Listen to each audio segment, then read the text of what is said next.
We're looking at the bell housing of my Kubota B7800, and as you can see, one of the top ears is broken on the bell housing.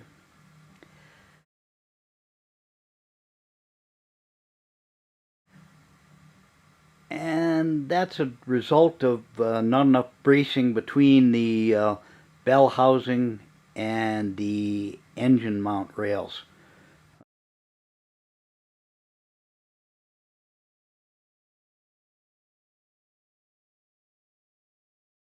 Flexing the bell housing and breaking off the ears.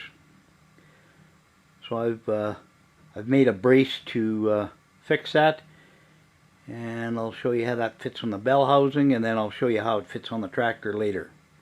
And that's the left side that I've done already, and I'll have to do the right side.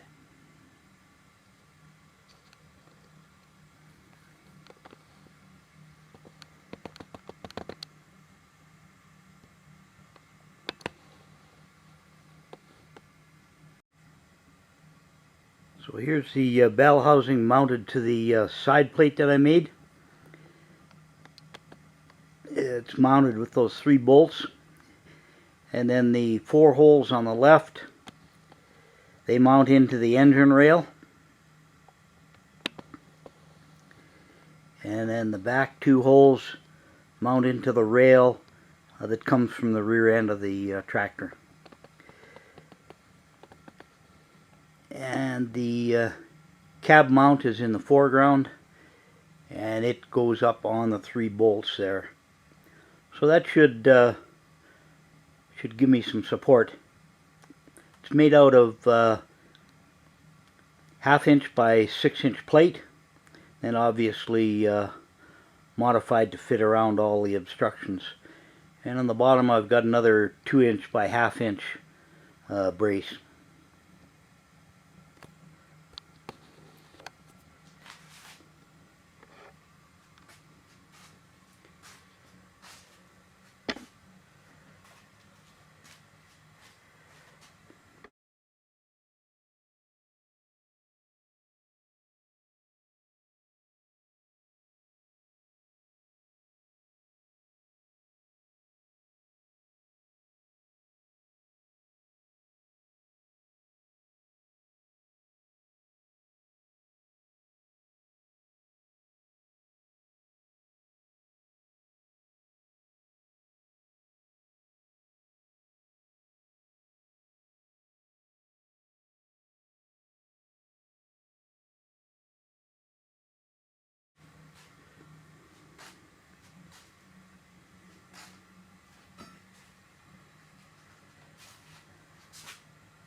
Here we are out at the B7800, just getting ready to put on the brace I made.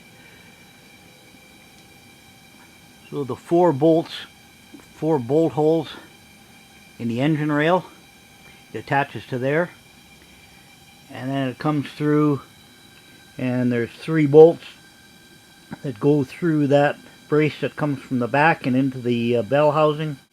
And then at the rear there's 2 more bolts go into those 2 holes in the rear brace.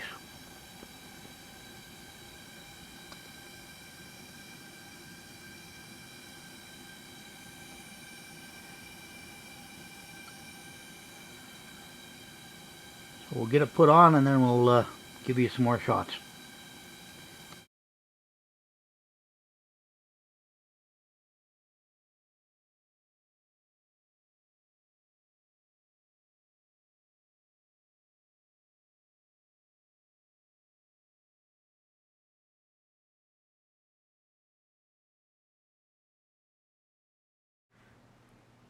Okay, I'm finished installing the left bell housing brace.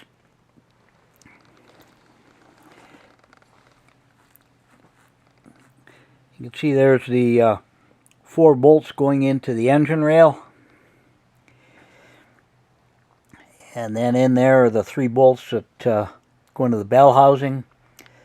They also is where the cab support is. And then 2 bolts go to the back for the rear rails that go down the sides of the transmission. So I still have to put the yoke that holds the front PTO and plow mount. It goes up to those 2 bolts, but I won't do that until I get the other side built, because I have to spread out that yoke. I've added about 5/8 of an inch worth of material.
So now we're just starting the right side brace. A little more complicated on this side. You've got the hydraulic controls that are clamped onto the cab support, and you've got fuel lines and hydraulic lines all running down this side.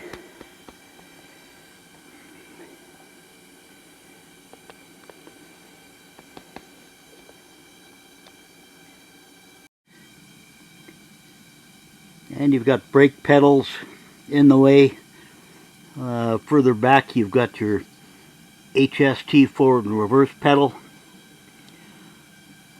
So I don't think I'm going to be able to mount it the way I did on the other side.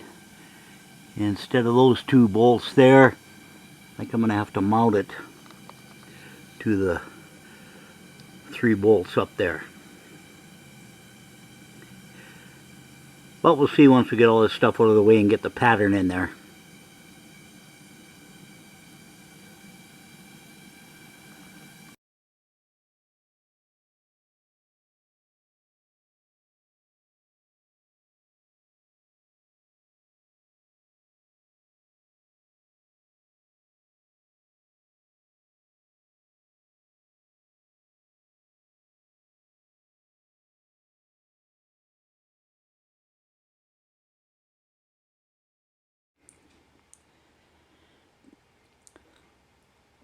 I've finished the template for the right side support.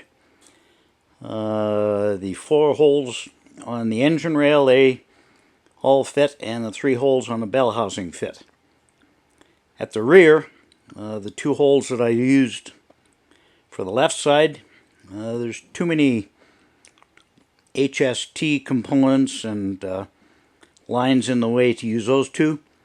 So there's 3 other holes just below that on the same support, and I just have to weld a plate onto the original plate. So we'll get to drilling holes and cutting and forming, and I'll bring you back once I'm ready to weld that plate on.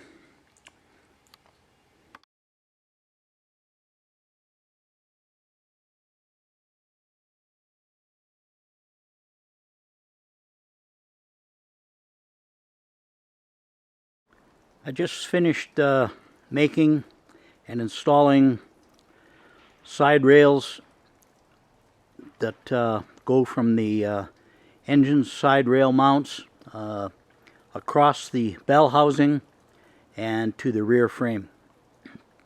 This is my Kubota B7800, and I've had two instances where the aluminum bell housing has snapped the top ears where it connects to the engine, and the result was blown clutch, and so I've repaired it twice now, and hopefully this is going to fix it.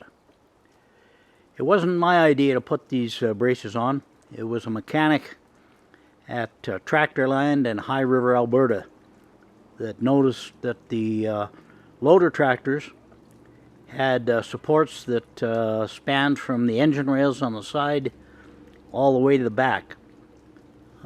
This tractor here, there was no such brace, and to top it all off, the cab mounts, the only support for them was on the bell housing. So there was weight from the cab bouncing going onto the bell housing, and then any stresses within the tractor while you're pushing snow or blowing snow. I'll give you a close-up of both sides. So here's the left side of the engine, and you can see down in there the brace that I made.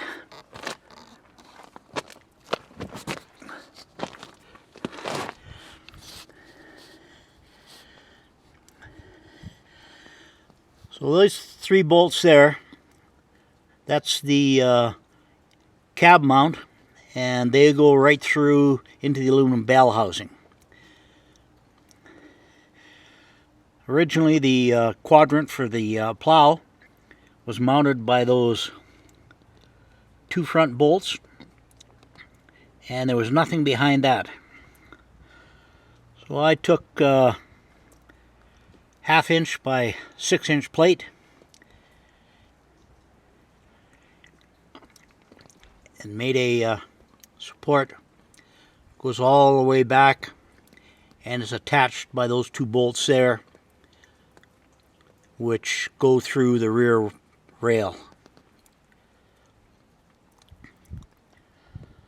So at the front where those 4 bolts are, there's 2 thicknesses of 1/2 inch plate, and then all the way to the back it's the 1/2 inch plate minus what I had to cut out. And then along the bottom I put a 2 by 1/2 inch piece of steel and welded it in there. So now there should be lots of support.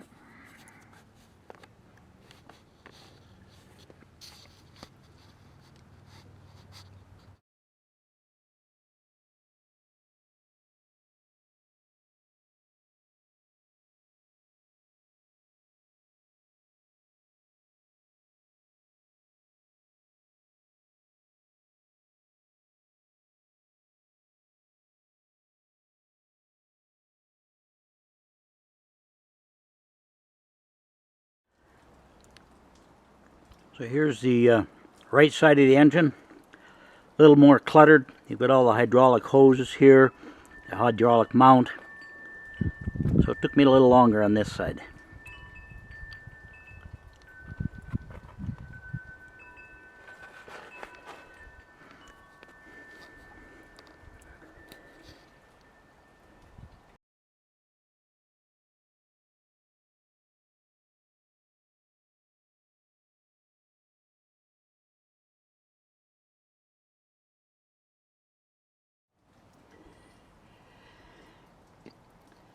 So again, you can see the 4 bolts that attach into the engine rail.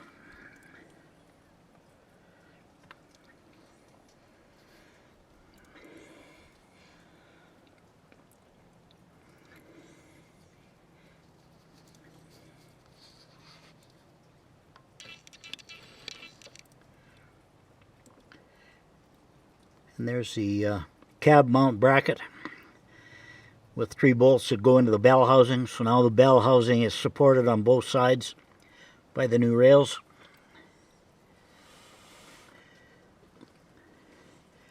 I had to do a little bit different on this side because of the HST linkage. So instead of the 2 top bolts, I came down and used 3 on the bottom rail. So that's all one now, where it's bolted together. There's support right from the front of the tractor to the back.